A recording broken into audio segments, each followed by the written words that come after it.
So anyways, I'm going to get out the M14, start a new round, and I'll be able to actually play the box, show you how the mechanics of that really work in action. Alright, here's another drop-off. It's called Double Points, and it does exactly what it says. Any type of damage you do to a zombie, any type of board that you fix, it'll double the amount of points you get. So, oh, and here's a little fun Easter egg type of thing. The icon, as you see, is like an X and then a 2. But when you get that little tiny badge at the bottom that tells you that there is a double points active, it's a 2 and then an X. So, but see, look. There was 200 points for a headshot, as opposed to the standard 100 that I tend to get. Yeah. Progressively as you go on in this game, zombies are going to get a whole lot faster. So you're not going to have the luxury of being able to pop off headshots as often as you'd like anymore. You're gonna have to get pretty dang efficient at just killing them before you get cornered and taken down. Every now and then when you shoot a zombie in the head will come off, but it'll still run at you. I mean, this happens pretty regularly, but it will eventually die. Just be aware that even if a zombie doesn't have a head, it's still pretty dangerous. See, like right there. It'll walk toward you, and then it will eventually die. So I'm going to go ahead and try to get one zombie left. Get as many points as I can. Shoot off that head. Knife it. Alright, good. So that is our last zombie for this round. Don't touch me. Alright, cool. Go and board up some windows to get some additional points. I'll probably come back and buy the Olympia later. There really isn't a point for me to buy it now since I'm about to, you know, get the random box. A thing to keep in mind on this map in particular is the box will appear at one of several locations. Like, it will not always start here. In a lot of the maps, it will always start at the exact same spot. This one is not the case. This was literally blind luck that I managed to get it here. So anyways, you come up to this box. I have plenty of points to use it. You hold X, and hey, it'll cycle through this whole bunch of weapons, and eventually it'll settle on one. Alright, I'm gonna go and pick it up just because it's better than the Colts. Nikolai will show them the way back to hell now! So, you know, you get a gun, you get enough points, you can go up and use it again. This is a pretty decent gun. I'm really glad I didn't get the Olympia now, because this is another shotgun.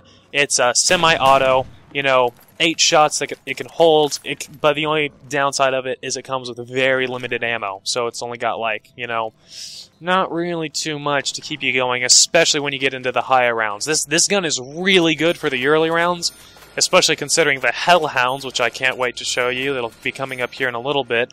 But once you get into the later rounds, it really doesn't do that much damage to the zombies. So I'm going to go ahead and open up this next door and show off the next part of the map. You come down here. Alright, so it's this pretty large place. This is actually a really good room to run a train if you're, you know, if you're needing to. If you've got like 4 people, there's only so many places where you can run a really decent train. So if you're fast enough, if you're agile enough, and if you have a really good close combat weapon, this is a really good place to run. You want something like a shotgun in case something comes out of this window, starts coming up these stairs, you can just, you know, blast it away without taking too much time and getting hit from behind. In this room, there's another type of trap. This is the sentry gun. I'm pretty sure this thing costs 1,500 to activate once the power is on. But essentially, it'll auto-target and auto-fire at every single hostile thing it sees. So, I mean, it's not nearly as effective as the lightning trap, but it's a lot more mobile. I mean, it can literally hit anything that comes down from either of these 2 staircases, comes out through this door, or comes out through that window. It might be able to swivel around and hit stuff that comes out of that window as well. Here's another perk machine. It's called Speed Cola, but notice, unlike Quick Revive, it doesn't activate when there's no power. I'm going to say again, Quick Revive is the only perk that'll actually be turned on when you're in solo. For all of the other perk machines, you need to turn on the power. There are 2 new wall weapons in this room. Over here is the MP40. It's honestly one of my favorite guns ever. Sadly, it doesn't appear in too many of the maps. It's in this one, and I'm pretty sure it's in Call of the Dead, and that might be it. So there's the MP40 down there. That's a really good automatic gun to get. And then over here, there's the Stakeout, which is a pretty decent shotgun. I mean, it's a decent bit more powerful than the Spas, but it's a pump action, and, you know, it costs a bit more, just in the sense that you have to pay 1,500 to get it, where there's a chance that you can get the Spas 12 for 950. This is also a room with only one more door to go through, and it costs 1250 to get in. So these doors get progressively more and more expensive the farther on you get in the map. I'm going to go ahead and start a new round here, and we'll see what happens.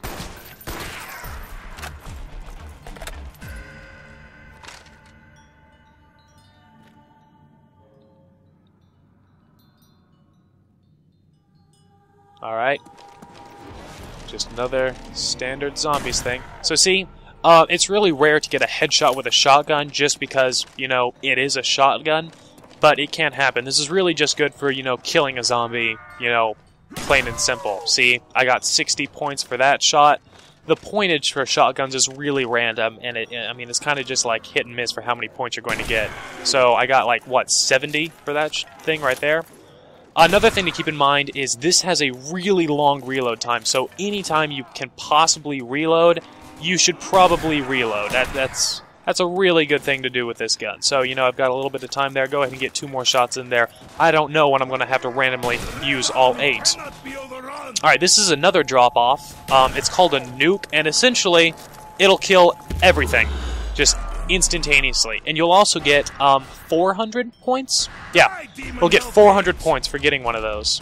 So, I mean, if you're in a corner, that's a really good thing to get. The only time I wouldn't get one of those is if you're really needing points. You can tend to get more points for just shooting zombies than getting a nuke. But, hey, I mean, if you have, like, 1 zombie left, go ahead and get the nuke. That's 400 points right there. When, you know, best case scenario, you could get about 130. So right now I'm just going to keep playing through this round. I'll open up that door there in a second when I can actually take some time to look around and show you all the stuff that's in there. I'll run around. Yeah, it seems to be that the standard amount of points you get for each kill with this gun is 60. Which, you know, isn't too bad.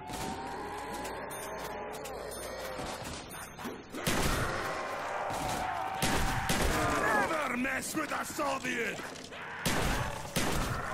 So I'm going to go ahead and reload. I only have 2 shells in. And see, it does take a really long time to reload. Good health bombs, die! Alright. See, and I'm already running really low on ammo here. So, oh shoot. I didn't think there were this many left. Alright, there's an insta-kill right there. I don't really need it, but, you know, might as well get it just to show you. See? Knife. Bam. Knife it. Alright, I'm good. Man, there were a lot of zombies here. And it looks like my last zombie is really slow, thank goodness, so I can actually take some time to show some stuff. Alright, so, I've got a pretty decent amount of points now. I've got 3390. I'm going to go ahead and actually, you know what, I'm going to go ahead and buy an MP40 once that zombie is out of the way. I'm just going to run around the opposite direction.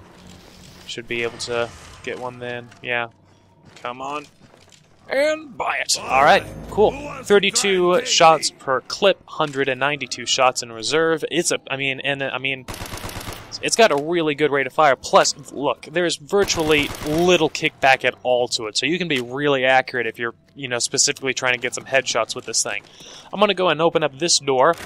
Here's another box location. Oh, there's also one over here in this room. I just didn't show it. There's a box location right here, and every single box location will have one of these maps that'll tell you where the box actually is. So anyways, you go in here, here's another box location. Here's another trap. This one, if I recall correctly, is more of a fire trap. Like, it literally shoots up fire from the ground. I'm going to test that later because I don't remember where exactly the fire comes up, but I remember it's a pretty decent-sized chunk. Again, in this room, there's only one door you can open. This one costs $12.50 again as well. And there's another wall open. It's the MP5K for 1,000 points. That thing racks up points very, very well. So if you're really desperate on points, you can buy it. You'll burn through the ammo really fast, but I mean, you'll get some points in the meantime. Another thing to do in this room, if you hear that, you know, sound again, is back here behind these 2 mannequins. There's another rock, and you can actually see it this time. It's, you know, slowly, or like very slightly glowing red. You know, look at it, hold X. I found another rock. but no vodka. Alright, so that's the second rock. Another thing I'm going to try to do really quick is I want to go ahead and kill him and open up into this next room, because this room is really tiny. This is not a good room to stay. I mean, zombies drop from the ceiling in this room. They can run through here a lot. There's a window right there. There's a window right there. Oh, and this zombie got really fast. So yeah, gonna go ahead and kill him. You see what happens when you touch Nikolai? And I just got another drop-off in the shape of a hammer. This one is called Carpenter. It's somewhat useful. You pick it up, and it will automatically fix every single window. And it'll also give you like 300 points, 200 points for just getting it. Alright, now give me just a second. I want to try to focus on this bit, because this can get kind of intense. So it's round 6. That's about when these things show up. And they are called Hell Hounds. They will show up about once every 6 rounds. And they can be really difficult to kill if you don't have a shotgun. So that is why I would recommend trying to get a stakeout at some point or another. So those are the Hell Hounds. Try to kill them with a shotgun because they are fast, and whenever you kill the last one, every single time you will always get a max ammo. And I mean, this is what the drop-off looks like. It's just a standard ammo box, and look, you run through it, you get maximum ammunition. I'm going to go and open up into this main room. Why am I so heavy now? Alright, here we are. We're now behind the curtain. This is the place where we were trying to get earlier. And I might turn on the power here in a little bit, just in case if I need more space. The power switch is in here, but again, I'm wanting to take some time so I can, show you everything without doing it too fast. Don't be fooled. There is one window all the way back here, and everything else is going to have to come through that window I saw up there, or that entrance that I opened up. So, always keep an eye out behind you. Oh, shoot. I mean, they really start coming after a while. So I'm going to try to just run a simple... Oh, man. This gets really intense really fast. I mean, look, round 1 we had like 7 or 8 zombies. Now we've got like a good 20 or so following me right now.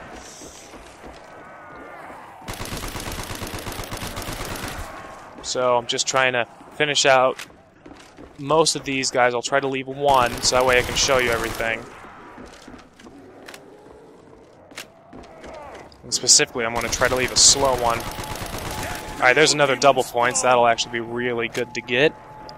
I don't want to get it. Oh, there's a nuke there, too. I don't want to get that, because I'm wanting to leave one here that I can start showing you guys some stuff with. So, ignore the nuke. Come on. Double points. Got it. Alright, so there's one zombie. I think he's all that's left.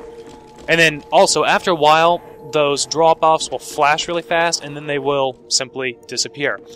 Alright, so we are finally behind the stage. If you go over here, here's the box location for this room with the map on it.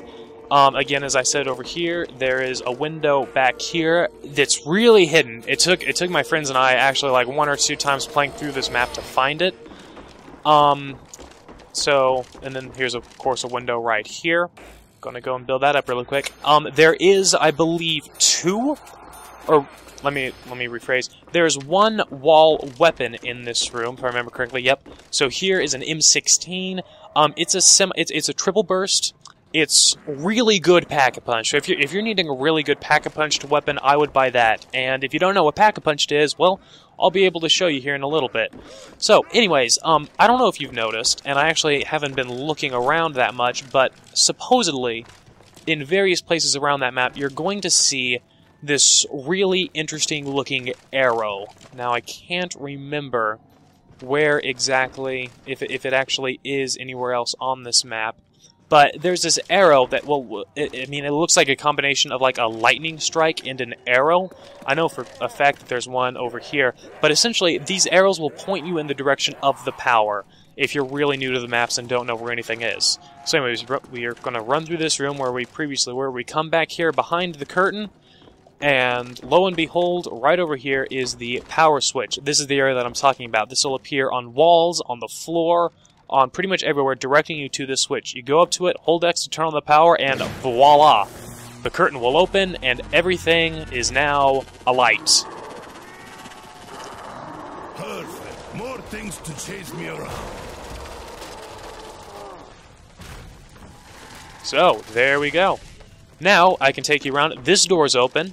As I said, it had to be opened with the power. We're now back in that spawn room, and right there is that door that I said could only be turned on when the power was. Oh, man. Alright, so, first thing I'm going to do, here's a switch, costs 1,000 to activate. That's another lightning trap, and that's an actual really good one to use. If you come up here, up to this podium, there's another turret gun trap, cost 1,500 as I said, works the same way as it does in there. And here's that green light that'll tell you where exactly that box is. That green light will show up on every single box location. Oh, here's that second switch for that fire one. There's a switch there, and there's a switch there for the same trap. And then there's that light right there. So anyways, you can come over here. This, machine is now up and running. I'm not going to buy it yet because I'm going to spend my points on something else. You can activate this for 1,500, as I said. So anyways, we're going to run around really quick. And first thing I'm going to do, possibly the most important thing to get in a Call of Duty Zombies map, is right back there. That little machine is called Juggernog. It'll cost you 2,500 points, as you can see right now. Buy it, lose 2,500 points, and then right down there next to my quick revive symbol, I got another icon. So what this does is, if you watched me earlier, the reason I've been so careful not to get hit by any zombie is because if I get hit twice in quick succession, I go down. But with this perk, I have to get hit, I think it's 6 times before I'll go down now. So now it's, I can literally just stand right next to the zombie, get swatted, like, look, 1, 2, and I'm still up. But again, it is in quick succession, so if you get hit a couple times by, 3 or 4 zombies at once, you're gonna go down. Trying to think what else I can do with the points that I have. Ooh! I'll come back to the teleporter there in a second. Yeah, I know, teleporter. Sounds cool. It actually is really cool. I'm gonna run back here. And another thing you can do, for any wall weapon, any weapon that has a chalk outline like so, if you see it says weapon cost 1,000, ammo cost 500, and upgraded ammo is 4,500. Let me explain that really quick. Every single weapon, so again, the stakeout costs 1,500. To buy ammo for that weapon, it'll cost exactly half of the price of the gun. So for that stakeout there, that's 1,500, it would be 750 for ammo. This gun is just 500. You go up to it, you hold X, and you get maximum ammunition for that gun, not for the other one. It'll just do it for that wall weapon.